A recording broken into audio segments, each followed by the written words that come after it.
Good morning મિત્રો. તો આપણે જે ગયા લેક્ચરમાં જે ડિસ્કશન કરતા હતા ટૉપિકની સપના વાસદત્તનું એક નાટિકા તરીકે મૂલ્યાંકન કરો. તો એમાં આપણે જે આપણું છઠ્ઠું જે વિડીયો લેક્ચર હતું એની અંદર આપણે એના કેટલાક મુદ્દાઓની ડિસ્કશન કરી હતી, ચર્ચા કરી હતી.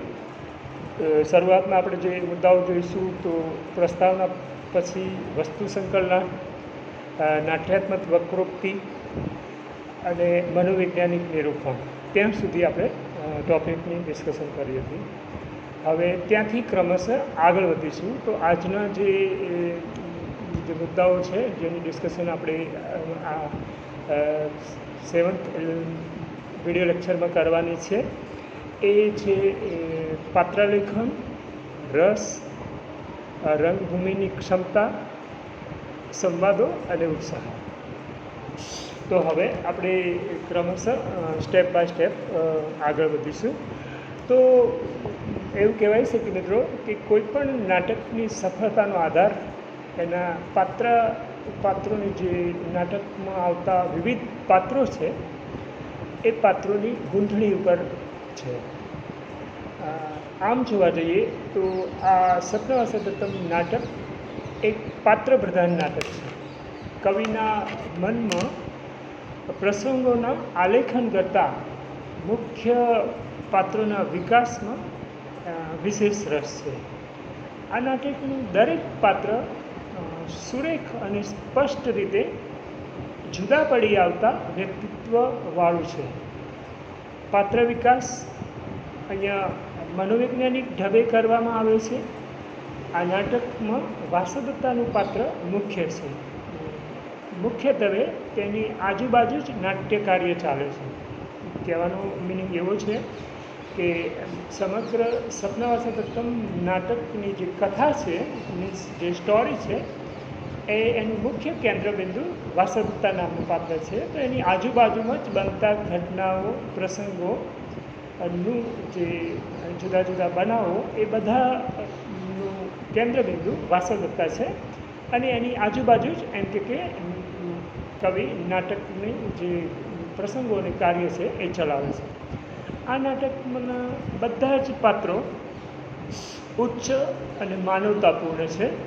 અહીં આવતું ઉદયનનું પાત્ર ઉદયન કથાઓમાં આવતા ઉદયન જેવું વિષયી નથી. અહીં તો આવતું ઉદયનનું પાત્ર દાક્ષિણ્યપૂર્ણ અને ઉદાર છે.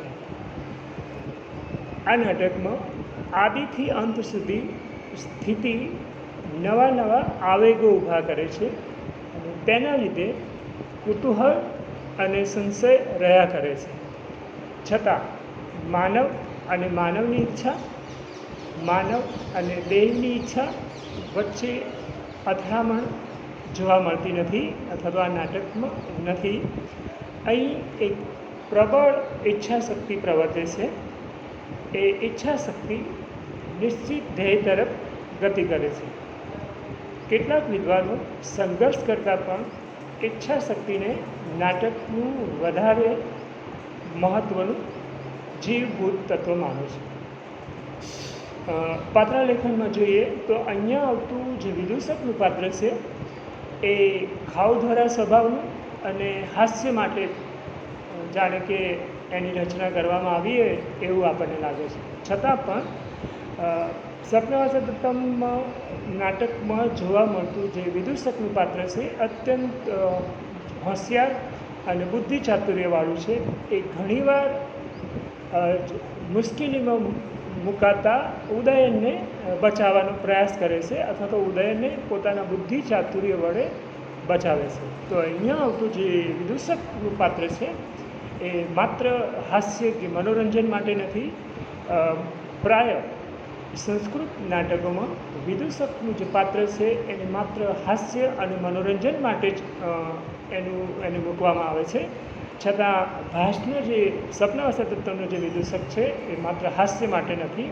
એ ઘણી બધી યોજનાઓમાં ઉદયનની સાથે સામેલ પણ છે અને ઘણીવાર એ રાજાને મુશ્કેલીમાં મુકાતા બચાવવાનો પણ એમ કે પ્રયાસ કરે છે. હવે એ પછીનો જે મુદ્દો છે 6 નંબરનો રસ. તો મિત્રો અહીંયા આપણે જોઈશું કે આચાર્ય ભરત પ્રમાણે જોઈએ તો નાટકના અથવા તો સાહિત્યમાં જોવા મળતા જે રસો છે કાવ્ય કે નાટકમાં, તો એના માટે એવા શબ્દનો પ્રયોગ છે ત્યાં કે શૃંગાર, હાસ્ય, કરુણ, રૌદ્ર, વીર, બીભત્સ, ભયાનક, અદ્ભુત. તો મુખ્ય નાટકમાં આપણને 9 રસો જોવા મળે છે કે કોઈ પણ કૃતિમાં કે સાહિત્યમાં. તો એમાંથી કોઈ પણ 1, 2, 3 કે 4 એવા રસોને કવિ કે નાટ્યકાર પોતાના નાટકમાં પ્રયોગે છે. એમાંથી કોઈ પણ એક રસને મુખ્ય રસ તરીકે અને બાકીના બીજા કેટલાક રસને ગૌણ રસ તરીકે પ્રયોજે છે. તો અહીંયા જોઈએ તો સપનાવસદત્તમ નાટકનો મુખ્ય રસ શૃંગાર રસ છે. મુખ્યત્વે વાસદત્તાના ભાવોમાંથી શૃંગાર રસની નિષ્પત્તિ થાય છે. આથી ઉદયનનું કરુણ તથા પદ્માવતીનો જે શૃંગાર કેટલાકના મત પ્રમાણે અર્થ શૃંગાર સાથે સંકળાયેલો છે. અહીં સંયોગ અને વિપ્રલંબ એમ બંને પ્રકારના શૃંગાર રસ આપણને જોવા મળે છે.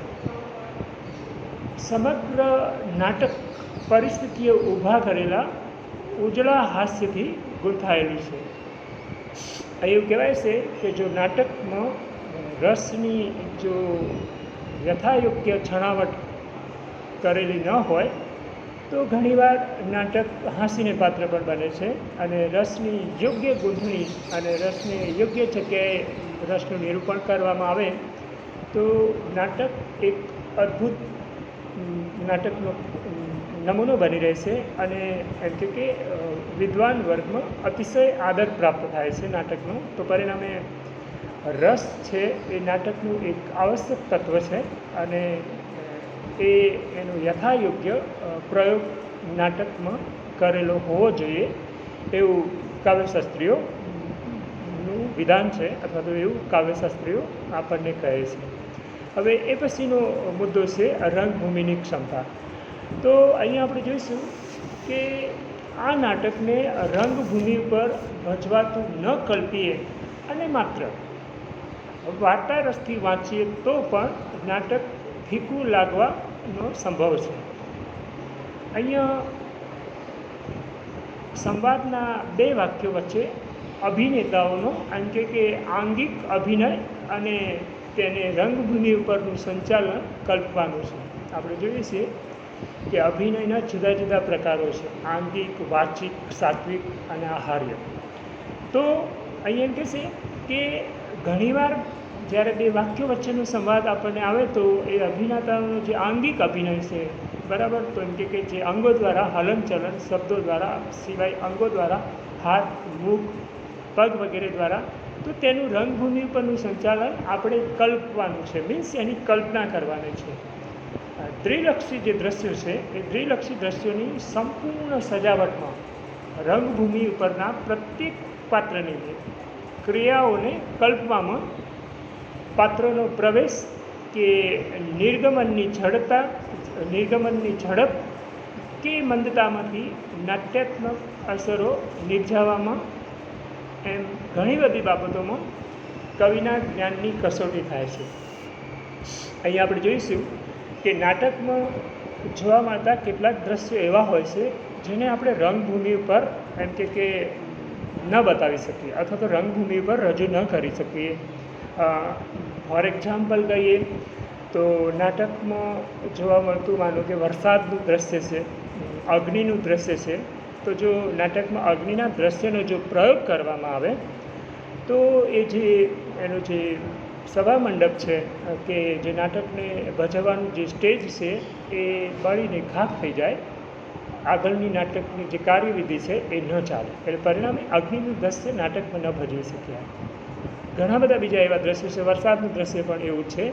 તો અહીંયા કહેવાનો મિનિંગ એવો છે કે એ દ્રશ્યને, એટલે કે જે માનો કે નાટકમાં અગ્નિ લાગવાનું દ્રશ્ય છે, આપણે જોઈએ છીએ સપનાવસદત્તમ નાટકમાં કે એક દિવસ વહેલી સવારે ઉદયન જ્યારે મૃગયા માટે ગયો હતો ત્યારે જે લાવણાક નામના ગામમાં ઉદયન અને વાસુદત્તા જ્યાં રહેતા હતા એ નિવાસ પર એમ કે ત્યાં અગ્નિ લાગે છે. તો એ અગ્નિનું દ્રશ્ય છે એ નાટકમાં જોવા નથી મળતું. તો પરિણામે ત્યાં શું થાય છે કે નાટ્યકાર જે 5 પ્રકારના અર્થોક્ષેપક છે જેની મેં અગાઉ આના પહેલાંના એટલે કે 6ઠ્ઠા વિડીયો લેક્ચરમાં આપણે ડિસ્કશન કર્યું હતું. પ્રવેશક, વિસ્કંભક, ચુલિકા, અંકાશ અને અંકાવતાર. તો એમાં એ એમ કે ઘણીવાર એમ કે પ્રવેશકમાં એની જાણકારી આપે છે. તો જોજો, સમજજો.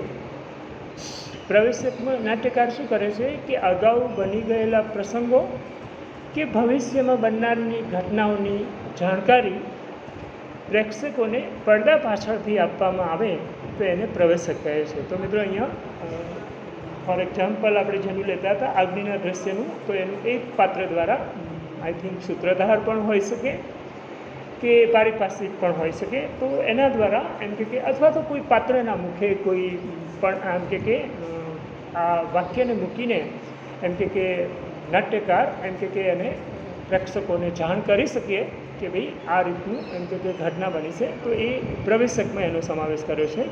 તો અહીંયા આપણે જોઈશું કે અહીંયા જે નાટ્યકારની જે રંગભૂમિ ઉપર પાત્રોને ભજવવાની જે એની જે પાત્રોને પ્રવેશ કરાવી અને જે સંવાદો કરાવી અને ભજવવાની જે એની જે ખાસિયત છે એ બહુ મહત્ત્વની છે. મીન્સ એ અદ્ભુત છે. અને એમ કે આ બાબતમાં ઘણીવાર કવિનું જે બુદ્ધિ કે જ્ઞાન છે, આ કવિની જે પ્રતિભા છે એ કવિને પ્રતિભાની પણ એમ કસોટી થાય છે. તો હવે એ પછીનો મુદ્દો છે એ સંવાદો. તો મિત્રો આપણે જોઈશું કે નાટકમાં જોવા મળતા સંવાદો પ્રાય ટૂંકા, ઉર્મિના, નાટ્યાત્મક, આરોહવરોહવાળા, વૈવિધ્યસભર અને ચોટદાર છે. બીજા અંકમાં વાસુદત્તાની સ્વગોપ્તિમાંના વાક્યો ટૂંકા છતાં ભાવવાહી જોવા મળે છે. બરાબર. આ વાક્યો કદી ભૂલી શકાય તેવા નથી. નાટ્યકાર ઘણીવાર એકની એક ઉક્તિને વારંવાર જુદી જુદી પરિસ્થિતિઓમાં પ્રયોજીને પરિસ્થિતિઓમાં અને પાત્રોમાં સધાતા પલટાઓનું દર્શન કરાવે છે. અહીંયા આપણે જોઈશું કે ઘણીવાર નાટકમાં જે સંવાદો આપણને જોવા મળે છે.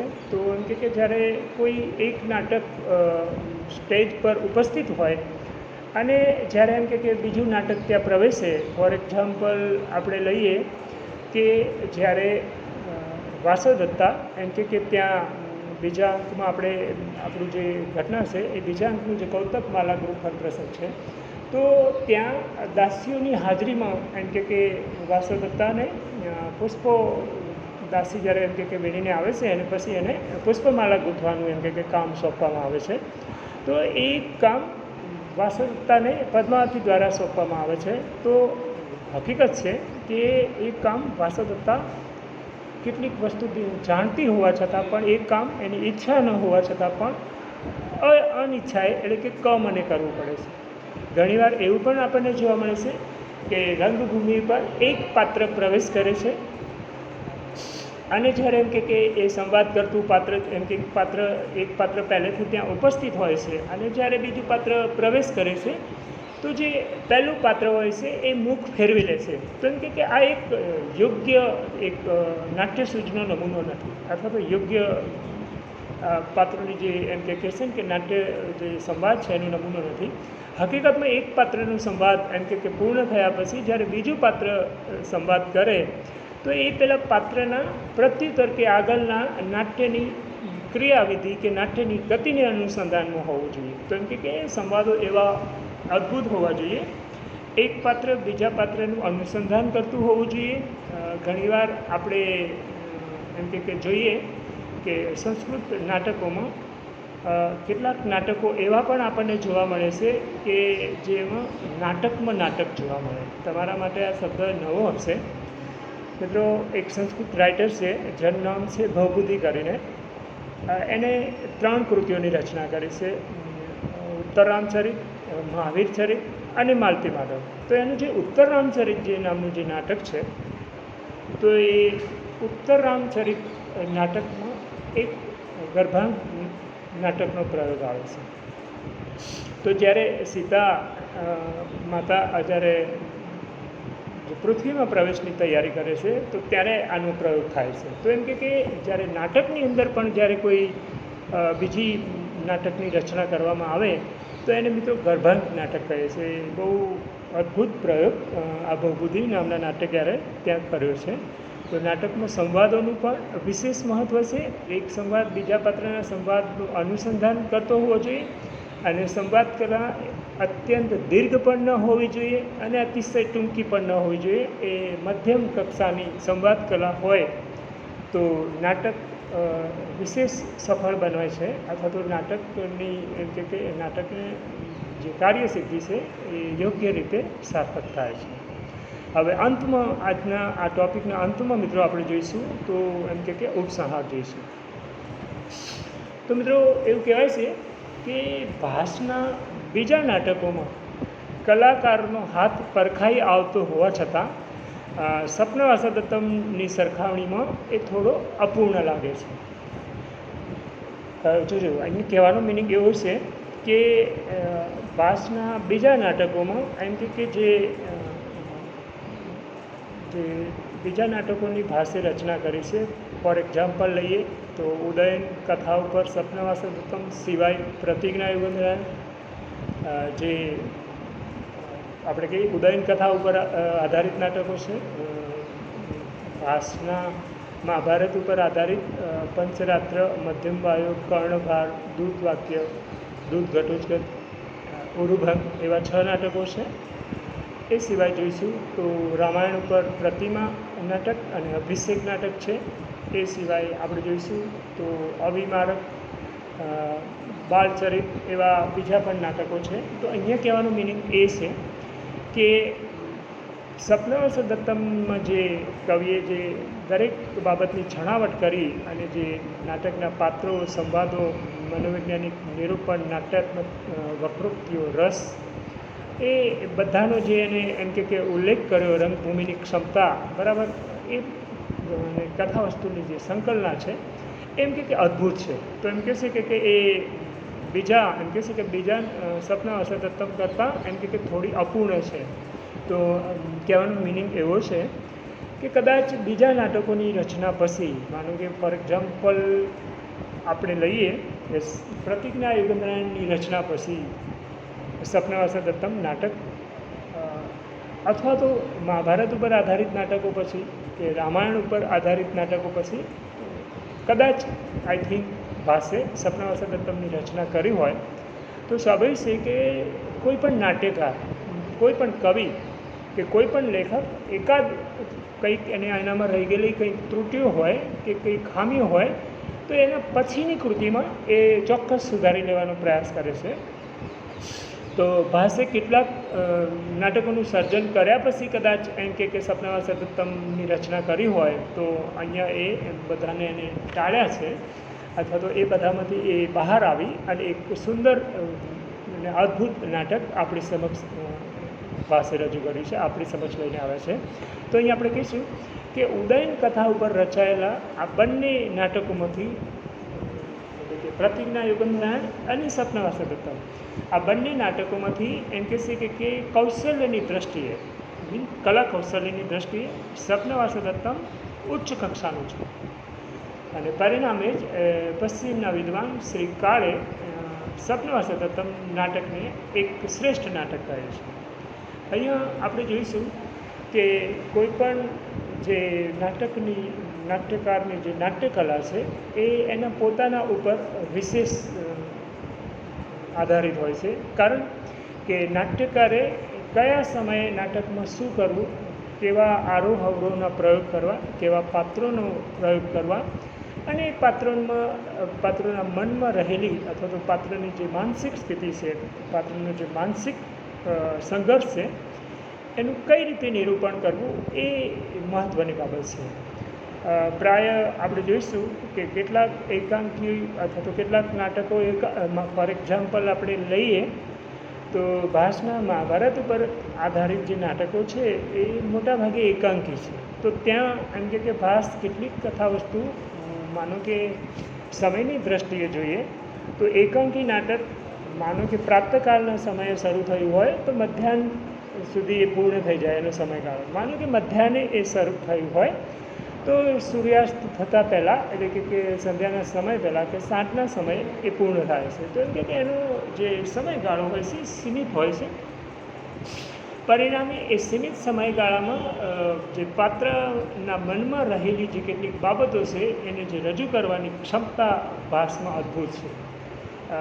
આપણે જોઈ શકીશું કે એ ક્ષમતાનો પ્રયોગ ભાસે આપણને કર્ણભારમાં પણ કર્ણ દ્વારા અને ઉરુભંગમાં પણ આપણને દુર્યોધન દ્વારા બતાવે છે.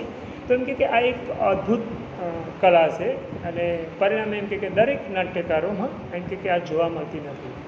અહીંયા વિશેષ આપણે જોઈશું કે ભાસ કાલિદાસથી પ્રાચીન હોવા છતાં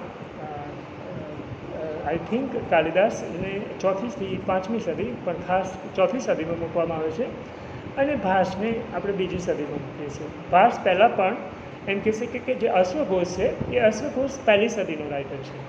તો મોટાભાગના નાટ્યકારોએ એમ કહેશે કે જે નાટ્યકલાનું અનુસંધાન છે અથવા તો જે નાટ્યકલાની જે પરંપરા છે એમાં એમને કાલિદાસને અપનાવે છે. મીન્સ કાલિદાસની પરંપરામાં જોવા મળે છે. અહીંયા આપણે જોઈશું કે કાલિદાસની જે નાટ્યકલા એની અંદર અલંકાર છંદ વગેરેની ગૂંથણીની સાથે સાથે એમ કે કાલિદાસ એમ કે મોટાભાગે પ્રકૃતિ વર્ણનમાં પણ રાચે છે.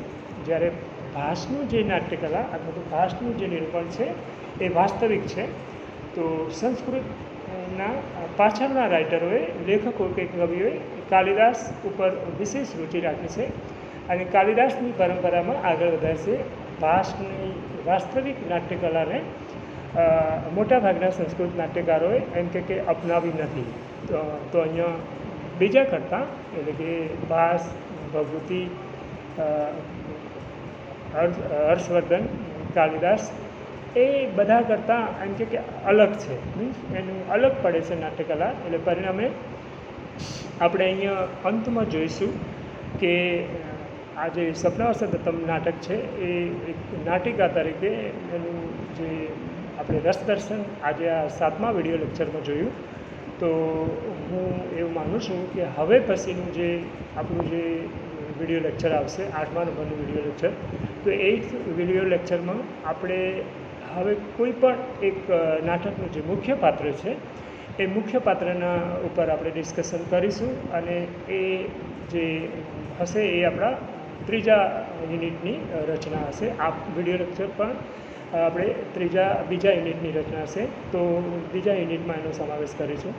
તો હવે આપણે આજે અહીંયા વિરમીશું અને નેક્સ્ટ વિડીયો લેક્ચરમાં આપણે કોઈ પણ એક પાત્રલેખન અથવા તો કોઈ પણ એક જે નાટકનો જે મહત્ત્વનો પ્રસંગ છે એ નાટકના મહત્ત્વના પ્રસંગની એમ કે ડિસ્કશન કરીશું. તો થેન્ક યુ વેરી મચ. આપણે આજે અહીંયા વિરમીશું અને હવે નેક્સ્ટ ટૉપિક સાથે આપણે જે આપણું નેક્સ્ટ વિડીયો લેક્ચર છે 8મા નંબરનું એમાં ડિસ્કશન કરીશું. Thank you very much.